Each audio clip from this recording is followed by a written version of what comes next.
Good morning guys and welcome back to the channel. টপিকের নাম তো তোমরা দেখেই ফেলেছো। করিমগঞ্জের মালেগড়, করিমগঞ্জের লাতুর মালেগড় বলে একটা জায়গা আছে। সেখানে 1857 1857 সালে সিপাহী বিদ্রোহের একটা ছোটো মোটো একটা ইভেন্ট হয়েছিল। কিন্তু এর এর একটা ব্যাকগ্রাউন্ড স্টোরি আছে, একটা ব্যাকগ্রাউন্ড হিস্ট্রি আছে কেন এই জায়গাটাতে সিপাহী বিদ্রোহের একটা ছোটো মোটো ইভেন্ট হয়েছিল। তো মালেগড়ের সেই লোকেশনটাতে একটা সাইনবোর্ড রয়েছে। তো সেই সাইনবোর্ডটাতে একটা ছোটোখাটো হিস্ট্রির ব্যাপারে দেওয়া আছে, কিন্তু এর থেকে ডিটেলস আর কিছু দেওয়া নেই। তো চলো আমি আজ ডিসকাস করব সেই ডিটেলসের ব্যাপারে।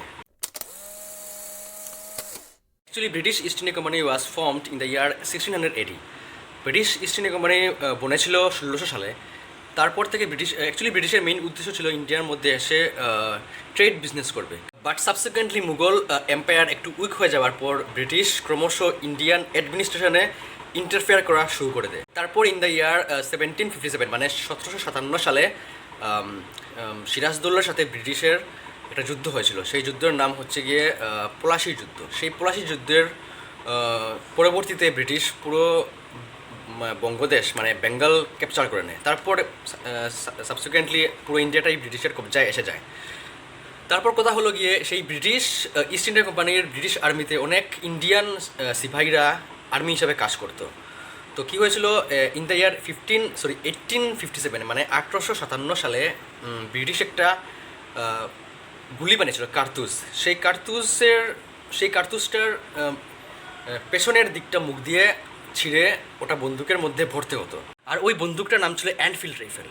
তখন একটা রিউমার স্প্রেড হয়েছিল যে ব্রিটিশ নাকি সেই রাইফেলের কার্তুজটার চামড়াটা নাকি ব্রিটিশ গরুর ফ্যাট দিয়ে বানিয়েছিল। আর অন্যদিকে আরেকটা রিউমার স্প্রেড হয়েছিল যে ব্রিটিশ নাকি সেই কার্তুজের চামড়াটা শুয়োরের ফ্যাট দিয়ে বানিয়েছিল। ব্রিটিশ ইন্ডিয়ান আর্মিতে অনেক ইন্ডিয়ান হিন্দুস এবং অনেক ইন্ডিয়ান মুসলিম আর্মি হিসেবে কাজ করতো। তাই ওদের মধ্যে একটা অসন্তোষ ছড়ালো যে ব্রিটিশ ওদের ধর্ম নিয়ে ছেলেখেলা করছে। তাই একটা বিদ্রোহ স্টার্ট হতে শুরু করলো।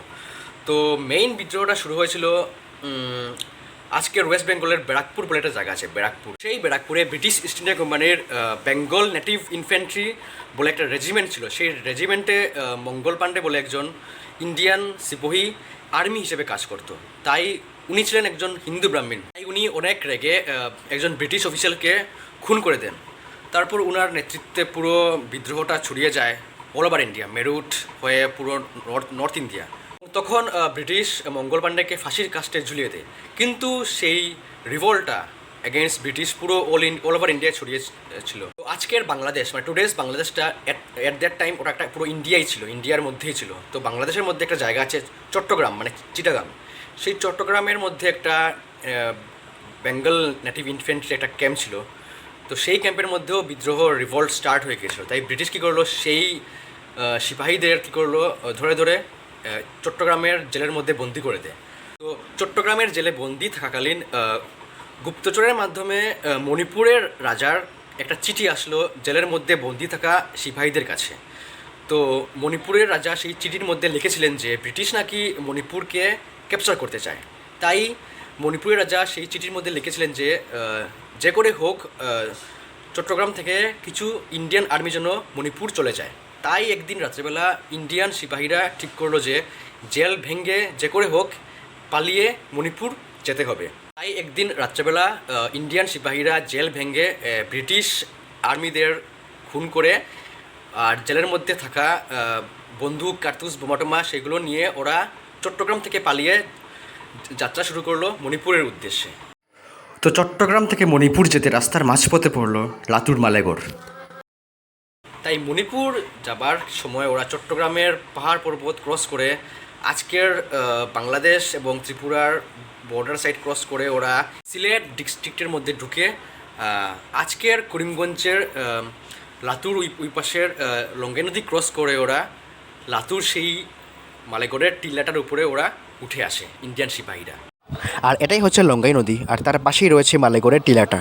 তো one of the most important thing is this, আজকের মালেগড়ের জাস্ট 10% টিলার অংশটুকু আমরা দেখতে পাই, যে জায়গাতে আজ মালেগড় ওয়ার মেমোরিয়ালটা বানানো হয়েছে। কিন্তু ওয়ান্স আপন এ টাইম সেই টিলাটার অনেক মাহাত্ম্য ছিল, অনেক রমরমা ছিল সেই টিলাটা একসময়। ব্রিটিশের ট্রেজারি অফিস, ব্রিটিশের মুনসেফ কোর্ট সেই টিলাটার অনেক বড় জায়গা জুড়ে ছিল। আর one of the most important thing is this, Latur জমিদার বাড়ির একজন মানুষ ব্রিটিশের সেই মুনসেফ কোর্টের মুনসেফ ছিলেন। আর তখন টিলাটা অনেক বড় ছিল, তাই লুকোনোর অনেক জায়গা ছিল। তো ইন্ডিয়ান সিপাহীরা যখন লঙ্গাই নদী ক্রস করে মালেগড়ের সেই টিলাটার উপরে এসে লুকোলো, তখন কোত্থেকে একটা খবর ছড়িয়ে পড়লো যে ইন্ডিয়ান সিপাহীরা সেই টিলাটার মধ্যেই লুকিয়ে রয়েছে। তারপর ব্রিটিশের আর্মির সাথে ইন্ডিয়ান সিপাহীদের মধ্যে অনেক গোলাগুলি হয়েছিল, অনেক যুদ্ধ টুদ্ধ হয়েছিল সেই টিলাটার উপরেই। কিছু রাউন্ড ফায়ারিংয়ের পর অনেক ইন্ডিয়ান সিপাহীরা স্পটেড হয়ে যায় এবং ব্রিটিশের কিছু আর্মিও স্পটেড হয়। আর তখন কিছু ইন্ডিয়ান সিপাহীরা বেঁচে যায়, আর তখন ওরা দলে দলে ভাগ হয়ে যায়।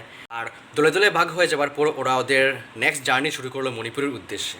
আর আরেকটা ইন্টারেস্টিং ফ্যাক্ট হচ্ছে, তখনকার দিনে বরাকবেলি পুরোটাই জঙ্গল ছিল, জঙ্গলে আবৃত ছিল। তো ইন্ডিয়ান সিপাহীরা ওরা করিমগঞ্জ ক্রস করে, পাঁচগ্রাম কাটাকাল ক্রস করে, ওরা আজকের কাছাড় ডিস্ট্রিক্টের জালেঙ্গা ক্রস করে মণিপুরের উদ্দেশ্যে যাওয়ার সময় মোহনপুর বলে একটা জায়গা আছে, সেখানে গিয়ে ওরা একটা টিলায় লুকিয়ে যায়। সেই টিলাটার নাম আজ রণটিল্লা হয়তো। তো সেই রণটিল্লাতে আবার যুদ্ধ হয় ব্রিটিশের সাথে। ব্রিটিশ সেখানে 12 জন ইন্ডিয়ান সিপাহীকে মেরে দেয় এবং একজন ইন্ডিয়ান সিপাহী ওন্ডেড ছিল, ওকে অশ্বত্থ গাছের মধ্যে জীবন্ত ফাঁসির কাস্টে জুড়িয়ে দেয় ব্রিটিশ। সেই সময় ইন্ডিয়ান সিপাহীকে হেল্প করার জন্য মণিপুরের রাজা নরেন্দ্রজিৎ সিং এগিয়ে আসেন ওনার সৈন্য নিয়ে। সেই সময় ব্রিটিশরা নরেন্দ্রজিৎকেও পুরোপুরি ওন্ডেড করে দেয়। আর তখনও কিছু ইন্ডিয়ান সৈন্যরা বেঁচে যায়, ওরা তখন কাছাড়ের ভুবন পাহাড়ের জঙ্গলে লুকিয়ে যায়। তারপর কি হলো এর কোনো রেকর্ড নেই হিস্ট্রিতে। তো বলা যায় যে ওরা খাদ্যের অভাবেই মারা যায় জঙ্গলের মধ্যে। তো সিপাহী বিদ্রোহ এত সাকসেস হয়নি। বলা যায় যে এটা ইন্ডিয়ার প্রথম independence of war against British. তো সিপাহী বিদ্রোহ এতই ডেঞ্জারাস ছিল যে সেটা ব্রিটিশের ভিত নাড়িয়ে দিয়েছিল। তাই ব্রিটিশ ইস্ট ইন্ডিয়া কোম্পানির কাছ থেকে ক্ষমতা হস্তান্তর হয়ে যায় ব্রিটিশ ক্রাউনের কাছে। তো তোমরা লক্ষ্য করবে যে 1857-এর আগে ব্রিটিশ ইন্ডিয়াতে ইন্ডিয়ার হেড থাকতো গভর্নর জেনারেল, কিন্তু আফটার 1857 ইন্ডিয়াতে ব্রিটিশ ক্রাউনের হয়ে রিপ্রেজেন্টেটিভ থাকতো ভাইসরয়। সো ব্রিটিশ ক্রাউন লক্ষ্য করলো যে এরকম মধ্যে মধ্যে এত বিদ্রোহ আন্দোলন হলে ফিউচারে ব্রিটিশের পক্ষে ইন্ডিয়াকে নিজের কন্ট্রোলে রাখা অনেক কঠিন হয়ে পড়বে। So that is why power transform from British East India company to British crown. So it is the story behind লাতুস মালেগড়। ভিডিও ভালো লাগলে প্লিজ লাইক করবে, কমেন্ট করবে এবং সাবস্ক্রাইব করবে। নেক্সট অন্য কোনো কিছু একটা ইনফরমেটিভ ভিডিও নিয়ে আমি আসবো। Tata, bye bye.